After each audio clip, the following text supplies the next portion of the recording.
La cosa più semplice che vediamo noi è che gli impianti siano di proprietà del comune e a quel punto è possibile un intervento anche 100% diciamo pubblico. Per cominciare a tessere la trama del nuovo Nevegale è necessario che la gestione degli impianti torni ad essere di esclusiva proprietà del Comune di Belluno. Solo così, norme alla mano, potranno essere garantiti i contributi pubblici necessari ad attuare il progetto da 12 milioni di euro che gli impiantisti della parte alta della provincia hanno elaborato in via preliminare e consegnato alla Regione. Tutto il resto risulta inutile, dispendioso e con scadenza a breve termine. Abbiamo perso un anno cincischiando attorno alle cose, arrivando sapendo che a fine settembre ovviamente la società vuole chiudere o regalare gli impianti, e la realtà è che il Nevegale sta aspettando interventi da parte delle istituzioni. Serve una miglioria dell'impiantistica, dei costi gestionali e delle cose. Forse queste cose qui dovevano essere state fatte un po' prima. La nuova società l'Alpe aveva presentato un piano di interventi nel 2012, no?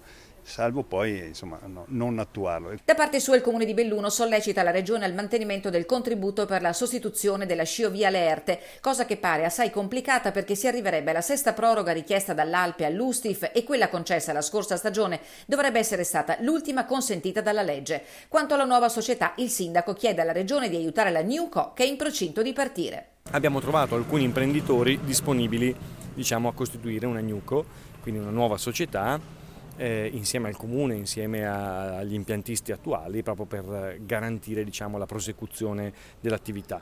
Ci sono degli scogli. Chiaro che la corsa è contro il tempo, il fattore tempo continua ad essere il refrain oramai da decenni. Solo adesso, dice Massaro, c'è la certezza che non vi è un piano principale, quindi dobbiamo proseguire con ciò che abbiamo, completando la raccolta di capitale.